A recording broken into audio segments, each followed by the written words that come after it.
Lançamento.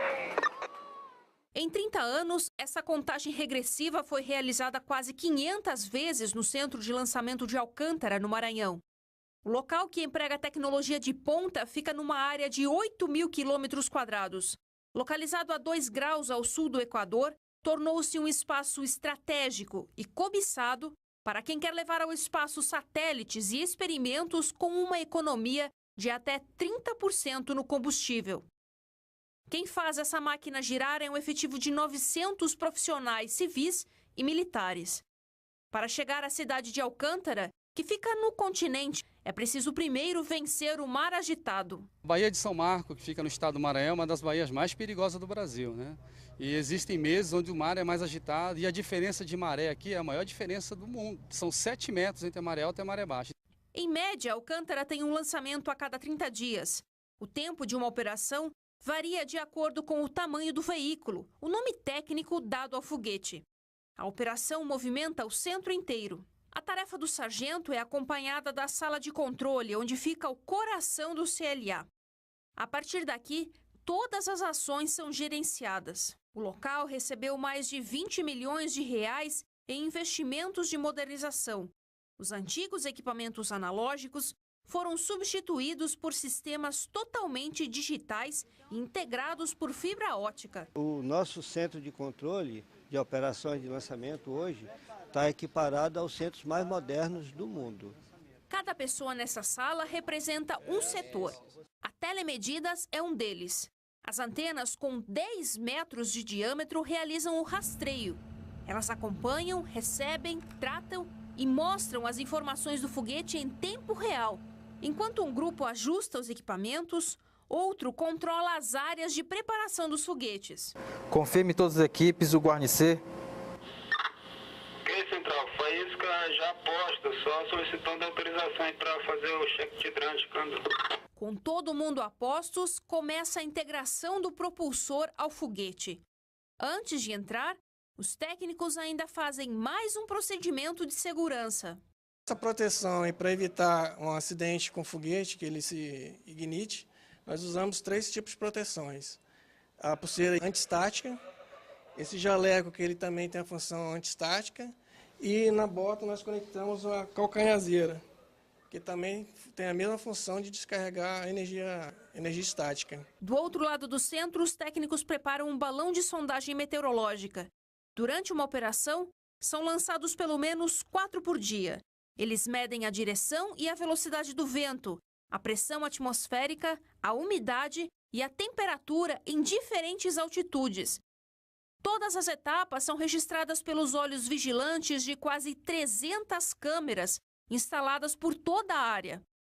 Minutos antes do lançamento, uma aeronave decola para fazer a última verificação de segurança no mar. Bom, a nossa função principal é o que? É detectar embarcações, navios, seja de grande, pequeno, médio porte, e reportar ao nosso centro de controle. Além dos comandos digitais, outro ícone da tecnologia empregada no centro está na Torre Móvel de Integração. Reconstruída depois do acidente de 2003, a plataforma com 33 metros de altura vai receber o veículo lançador de satélites, o VLS. O novo sistema conta com uma torre extra. A estrutura tem 3 sistemas de fuga e é pressurizada, o que impede a entrada de fumaça em caso de incêndio.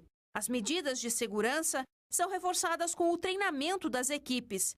Só os profissionais autorizados têm acesso às áreas. Nós temos esse controle total e essa limitação muito rígida na área de risco, para evitar que pessoas estejam lá desnecessariamente. Será que um dia o Brasil vai chegar ao espaço com um satélite brasileiro, lançado por um foguete brasileiro, a partir de uma base brasileira? A última tentativa de uma missão espacial 100% produzida no Brasil foi há exatos 10 anos e terminou em tragédia.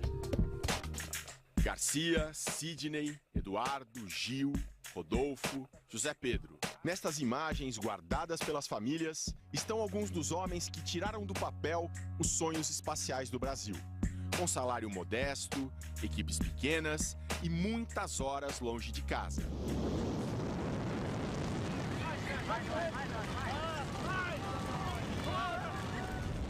Aos tropeços, com pouca gente e pouca verba, o Brasil tenta levar adiante o seu programa espacial. Mas nenhum dos profissionais tão qualificados que a gente acabou de ver vai participar. Eles estão todos mortos. Fazem parte das 21 vítimas fatais de um incêndio na base de Alcântara, no Maranhão. O acidente completa, no dia 22 desse mês, 10 anos. O desastre caiu no esquecimento do público. Os 21 profissionais trabalhavam no VLS, o Veículo Lançador de Satélites, um foguete, o principal projeto do Programa Espacial Brasileiro. Faltavam só 3 dias para o lançamento, quando o VLS pegou fogo, ainda na plataforma. A 1h da tarde, 26 minutos e 6 segundos de sexta-feira, 22 de agosto de 2003. Aí eu vi uma ignição.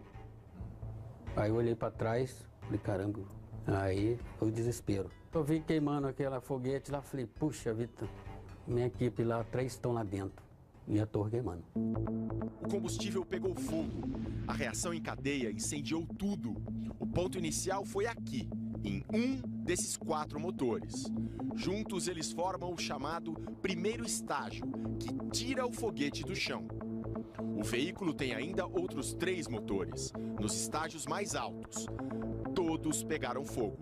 O que aconteceu no momento do acidente foi uma pequena peça, um detonador, que é uma peça pequenininha. Essa peça em particular, ela detonou, ou seja, ligou o motor intempestivamente antes do lançamento. E por que essa espoleta disparou? Isso não se sabe. E sabotagem?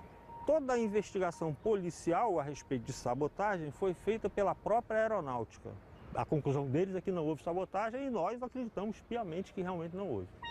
Os mortos, todos civis, foram enterrados com honras militares. No Brasil, 10 anos depois do incêndio em Alcântara, o maior foguete brasileiro nunca completou uma missão. São José dos Campos, a 100 quilômetros de São Paulo, é o centro nervoso do Programa Espacial Brasileiro. Aqui ficam o Instituto Nacional de Pesquisas Espaciais, INPE, que produz os satélites, e o Instituto de Aeronáutica e Espaço, IAE, que fabrica foguetes. Nós lançamos o primeiro satélite em 1993, o segundo satélite em 1998. Foram desenvolvimentos totalmente nacionais. O VLS é o nosso carro-chefe e nós estamos fazendo outros veículos, desenvolvendo, lançando e fazendo experimentos para nos capacitar, termos o acesso ao espaço com um veículo nacional. Veículo que, se um dia voar, deve ser lançado de Alcântara, o quartel-general do Programa Espacial Brasileiro. Um futuro voo a partir de Alcântara funcionaria assim. Os motores do primeiro estágio tiram o foguete do solo. Quando o combustível acaba, o motor seguinte é acionado e o primeiro estágio cai no mar. O processo é repetido a cada tanque que se esgota, até que o foguete chega à órbita desejada e perde a proteção do bico onde o satélite estava guardado. Em seguida, um último motor ajeita o satélite até a posição final, para que ele entre em órbita. Antes do lançamento, o foguete precisa ser montado e ajustado. Era isso que os técnicos estavam fazendo há 10 anos, quando foram surpreendidos pelo fogo. O foguete entrou em ignição antes da hora. Ele estava montado aqui, nesse meio. O que aconteceu? Ele queria voar, ele queria decolar. Só que essa estrutura, que na hora do lançamento é retirada, ainda estava toda aqui. Ele acabou arrastando toda a estrutura e é por isso que nas imagens a gente vê que caiu tudo. O relatório recomendou a modernização da plataforma. Agora a gente vai conhecer uma das principais inovações da nova torre aqui de Alcântara. Ela fica aqui ao lado. É uma torre de apoio para a fuga dos funcionários. Se acontece alguma emergência, eles podem correr para cá. E aqui eles têm 3 opções para escapar. A primeira opção é essa escada. A segunda opção é um poste, como aqueles do Corpo de Bombeiros. E a terceira é inovadora. É um tubo de tecido que a pessoa se joga em pé e vai escorregando até lá embaixo. Quando aconteceu o acidente em 2003, essas opções não estavam disponíveis. Mas o problema maior do Programa Espacial Brasileiro não foi resolvido, na opinião deste físico que investigou o acidente. Não tem um gerenciamento único do programa como um todo. Segundo a agência espacial, o veículo lançador de satélites deve finalmente decolar em 2014, em um voo teste. O que o senhor diria para as famílias dos funcionários que vão trabalhar em Alcântara, que podem estar com medo de que aconteça a mesma coisa que aconteceu em 2003? A segurança é o nosso primeiro objetivo. Um acidente como aquele, ele é extremamente improvável. Eu peço para esses familiares que possam assistir e estar junto com a gente torcendo para o êxito da missão, pois é uma maneira de justificar até o que aconteceu em 2003. Eu gostaria, pelo meu marido, para que a morte dele não tenha sido em vão. Eu gostaria de ver um novo VLS subindo, com sucesso, funcionando, com o nome dos 21 estampados nele como prometido. As pessoas às vezes perguntam quem foi seu marido? Ele faleceu num acidente do VLS. Que acidente foi esse? Quando foi? O que aconteceu? Ele era astronauta? As pessoas não lembram mais do que aconteceu. E esse é muito triste. Eu não consigo apagar isso da minha cabeça. Você tem a impressão que você vai morrer junto. Porque é muito difícil. É muito difícil. Os 21 profissionais trabalhavam no VLS, o veículo lançador de satélites, um foguete, o principal projeto do Programa Espacial Brasileiro. Garcia, Sidney, Eduardo, Gil, Rodolfo, José Pedro. Nestas imagens guardadas pelas famílias estão alguns dos homens que tiraram do papel os sonhos espaciais do Brasil. Com salário modesto, equipes pequenas e muitas horas longe de casa.